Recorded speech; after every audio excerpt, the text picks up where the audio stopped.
I'm so super excited about doing this video. I'm having like a very bold, straight brow day. I just couldn't get them to cooperate, so let's just not pay attention to that. Once I get all my makeup on, hopefully it'll balance itself out. But today we are talking about the Makeup Forever Matte Velvet Plus Foundation. I hauled this probably like a month ago. I don't even know. A few weeks ago, a month ago. And I asked if y'all wanted a separate review, even though this is quite obviously not a new foundation. And a lot of you did want one. And the more that I wore it and took notes on it, the more I felt it was necessary that I actually post a review. So that's what we're doing today. Real quick, I'm going to go over like the stats and like really quickly the claims. Then we're going to get into the demo.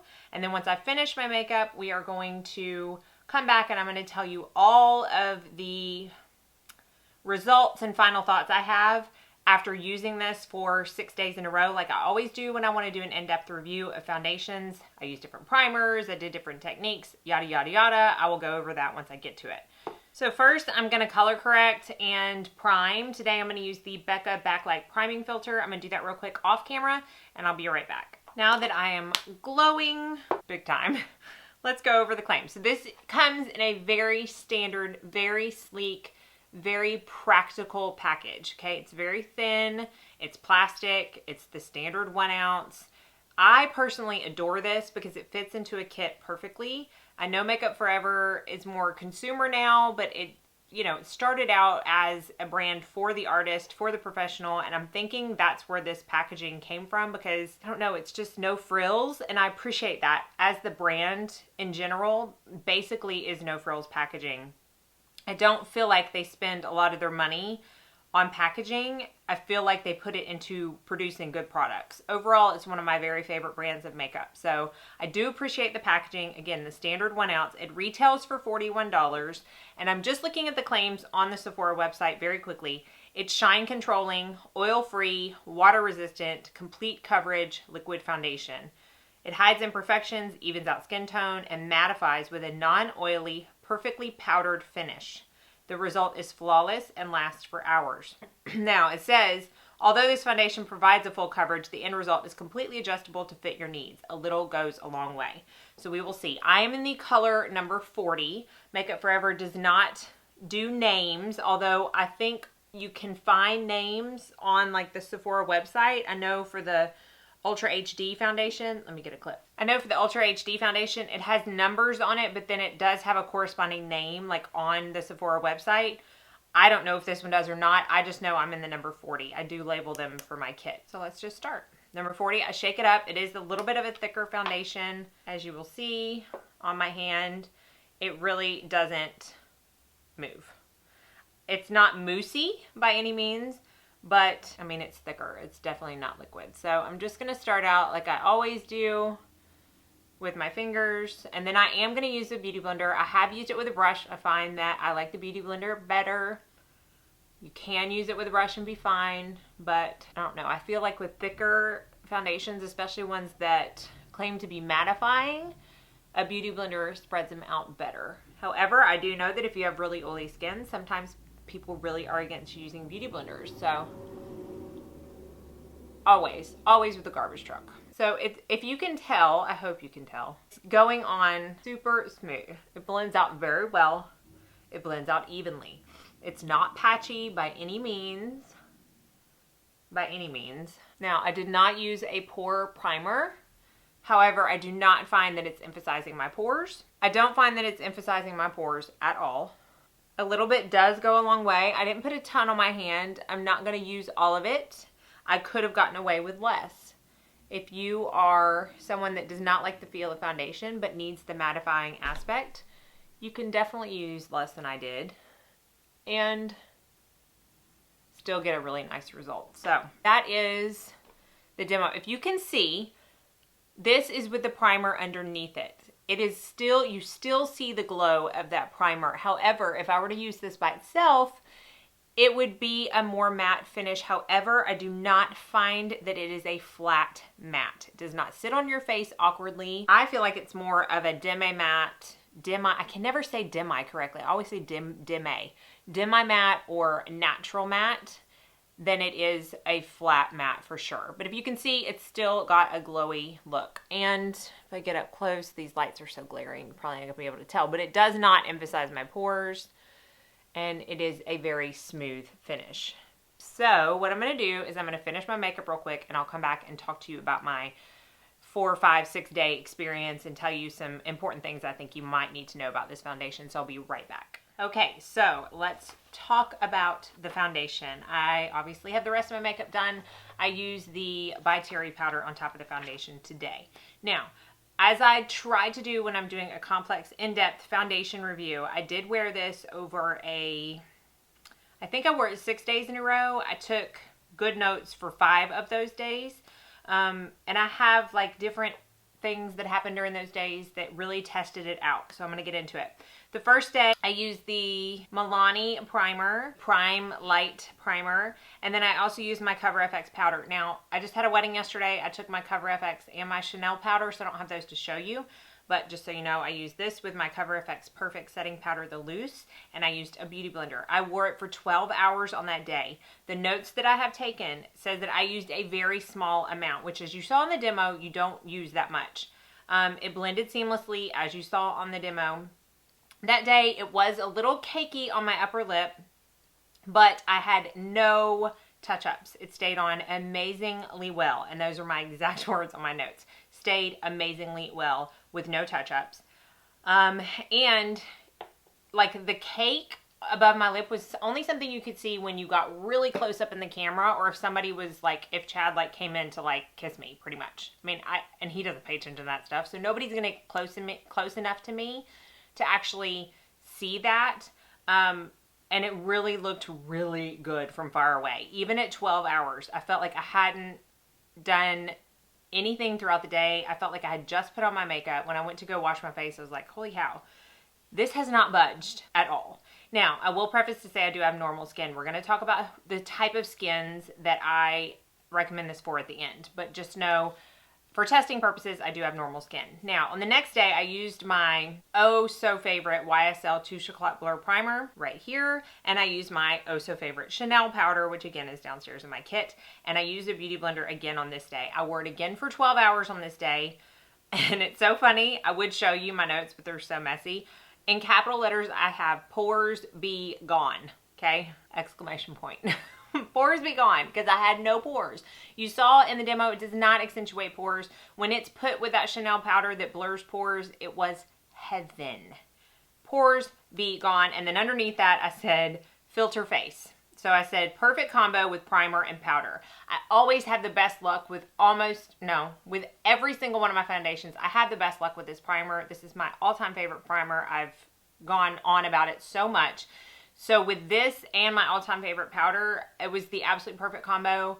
It honestly looked like I had a filter on my face. The next day, I wore it for 13 hours. I used the Becca Backlight Priming Filter, my Urban Decay Loose Powder, and this day I used it with a brush. I started out using it with a brush. I did not like it. I found that it was a little bit streaky, which is not uncommon for more thicker foundations. So I went in afterwards with a beauty blender, and that was just to let you know that I did try it with a brush and I didn't like it.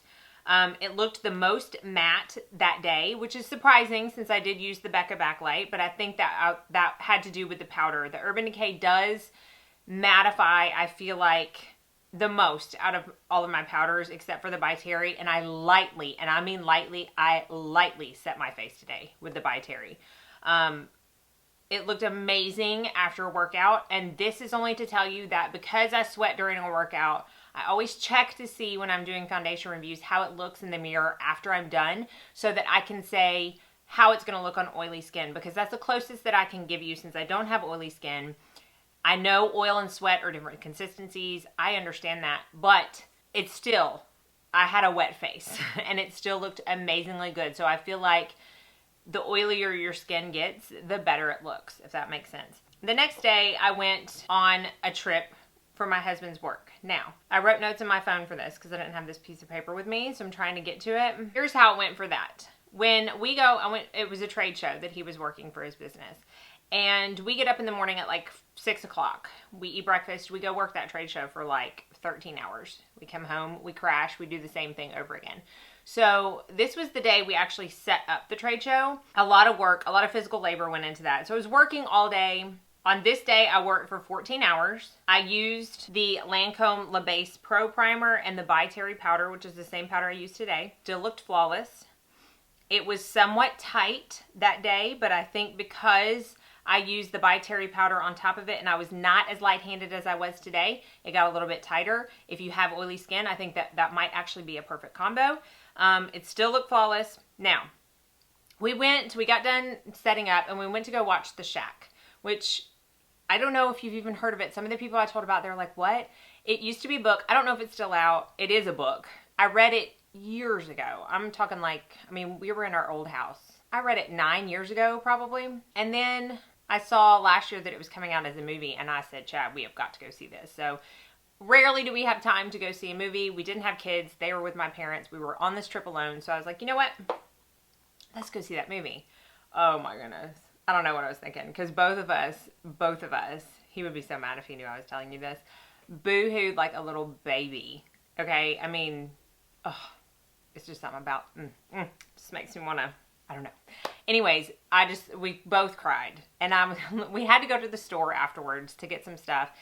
And I looked at him before we left, after the movie, and I said, we can't go to the store. I know I have to look like absolute crap right now. I mean, I cannot imagine. I was embarrassed to be seen by anybody. I wish he was up here for this, because I got in the car, I pulled down the rearview mirror, and I was like, oh my goodness, Chad, look at my face. He was like, what's wrong with you? And I'm like, it looks the exact same. He was like, I don't know what you're talking about. He thinks I'm so weird when I talk about makeup. And I'm really rambling about this because I want you to know how important it is. It looked the exact same. No tear streaks, no water stains, no nothing. Right then and there, that's when I decided this is going in my kit. If this can hold up to the crying I did in this movie, it will hold up to any bridal tears there are out there. I went back to the hotel and I purchased 3 more colors to add to this color to put in my kit. That's how much this held up. I was so impressed. I was so excited. Chad thought, again, I was crazy.